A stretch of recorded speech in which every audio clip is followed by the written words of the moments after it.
உலகத்துல ஏழைகளுக்கும் பணக்காரர்களுக்கும் இடையே இருக்கக்கூடிய அந்த சமத்துவமின்மை அதிகமா இருக்கக்கூடிய முன்னணி நாடுகளோட பட்டியல்ல இப்ப இந்தியாவும் இருக்கு அப்படிங்கிறது ஒரு அறிக்கையின் மூலியமா நமக்கு தெரிய வந்திருக்கு. உலகத்துல இருக்கக்கூடிய முக்கியமான பொருளாதார வல்லுநர்களை வைத்து, அதாவது கிட்டத்தட்ட 200 வல்லுநர்களை வைத்து தயாரிக்கக்கூடிய அறிக்கை தான் உலக சமத்துவமின்மை அறிக்கை. கடந்த 2018ல இருந்து இப்ப வரைக்கும் 3வது முறையா இந்த அறிக்கை இப்ப வெளியிடப்பட்டிருக்கு. அந்த அறிக்கையில என்ன சொல்லியிருக்காங்க அப்படின்னா, உலகத்த பொறுத்தவரைக்கும் 10% பேர்கிட்ட தான் உலகத்தோட பாதி சொத்துக்கள் இருக்கு அப்படிங்கிறத சொல்லியிருக்காங்க. சரி, அப்ப நம்ம இந்தியால எப்படி இருக்கு அப்படின்னு பார்க்கலாம். இந்தியாவ பொறுத்தவரைக்கும் 10% இந்தியால இருக்கக்கூடிய அந்த பணக்காரர்கள் கிட்ட இந்தியாவோட 58% வருவாய் அவங்க தான் அதிக அளவுல சம்பாரிக்கிறாங்க அப்படிங்கிறத அத சொல்லியிருக்காங்க. ஆனா கீழ்மட்டத்துல இருக்கக்கூடிய அந்த 50% பேர் மொத்தத்திலேயே வெறும் 15% வருவாய் தான் ஈட்டுறாங்க அப்படின்னு சொல்லியிருக்காங்க. இந்த வருவாய் ஈட்டுறதுல மட்டும் இல்லாம சொத்துக்களை சேர்க்கறதுலயுமே நிறைய வித்தியாசங்கள் இருக்கு அப்படின்னு சொல்றாங்க. அந்த அடிப்படையில பார்த்தோம் அப்படின்னா, அந்த 10% பேர்கிட்ட இந்தியால இருக்கக்கூடிய மொத்த சொத்துகள்ல 65% சொத்து இருக்கு அப்படின்னு சொல்லியிருக்காங்க. அந்த 10% பேர்லயே முதல் 1% பேர்கிட்ட தான் 40% சொத்து குவிஞ்சிருக்கு அப்படிங்கிறதையும் இந்த அறிக்கையில தெளிவாவே சொல்லியிருக்காங்க.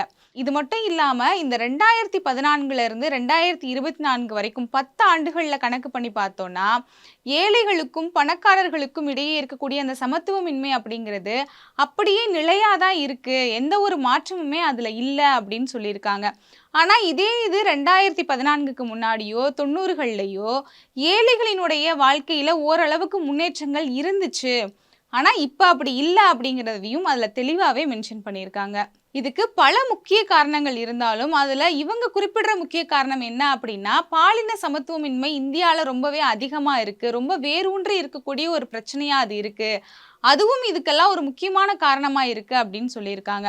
ஒரு வாரத்துக்கு 53 மணி நேரம் பெண்கள் வேலை செய்றாங்க. அதாவது சம்பளம் இல்லாமல் செய்யக்கூடிய வேலைகளையும் மட்டும் கணக்குல எடுத்து பார்த்தாலே அவங்க 53% வேலை செய்றாங்க. ஆனா ஆண்கள் 43 மணி நேரம் தான் வேலை செய்றாங்க. ஆனா ஆண்களுக்கு குடுக்கக்கூடிய அந்த சம்பளத்தை விட பெண்களுக்கு அதுல வெறும் 61% தான் குடுக்கப்படுது. அதாவது சம்பளம் குடுக்கக்கூடிய வேலைக்கே அவ்வளோதான் குடுக்கப்படுது அப்படின்னு சொல்றாங்க.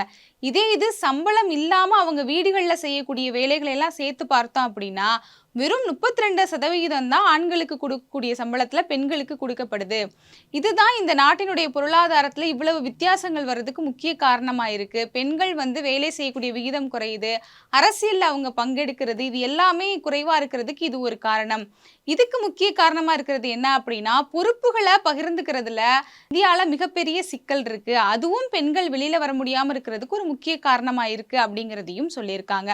அடுத்ததா பார்த்தோம்னா, இந்தியாவினுடைய தனிநபர் வருமானம் அப்படின்னு பார்த்தா, அமெரிக்காவை ஒப்பிடும்போது அமெரிக்கால கிட்டத்தட்ட 69,000 தனிநபர் வருமானமா இருக்கு. அதே இது இந்தியால பார்த்தோம் அப்படின்னா, வெறும் 9,600 கிட்ட தான் தனிநபர் வருமானமே இருக்கு அப்படிங்கிறதையும் இதுல குறிப்பிட்டிருக்காங்க. இப்படி இவ்வளவு பொருளாதார பிரச்சனைகளோட தான் இந்த கடந்த 10 ஆண்டுகளா இந்தியா இருக்கு. எந்த முன்னேற்றமும் இல்லாம மக்கள் அதே நிலைமையில தான் இருக்காங்க அப்படிங்கிறதையும் தெளிவாவே இந்த அறிக்கையின் மூலியமா நமக்கு சொல்லியிருக்காங்க. இந்த அறிக்கையை தயாரித்த வல்லுநர்கள் என்ன சொல்றாங்கன்னா, இந்தியா இந்த பொருளாதார பிரச்சனைகள்ல எல்லாம் இருந்து மீண்டு வரணும், ஒரு நல்ல முன்னேற்றத்தை அடையணும் அப்படின்னா அதற்கு சமத்துவம் அப்படிங்கிறது ரொம்பவே முக்கியமான ஒரு விஷயம்.